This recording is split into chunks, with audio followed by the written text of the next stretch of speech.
What's up, guys? Day 7.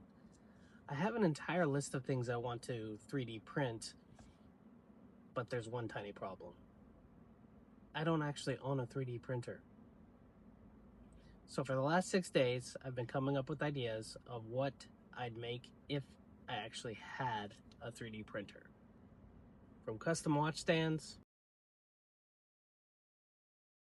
car parts, garage accessories,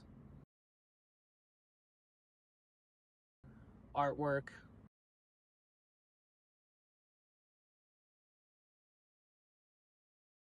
Honestly, I've got enough ideas to keep me busy for months. So, day 7 question. If you had your first 3D printer tomorrow, what would you print? Drop it in the comments and tag a company that you think should help me out. Thank you, guys.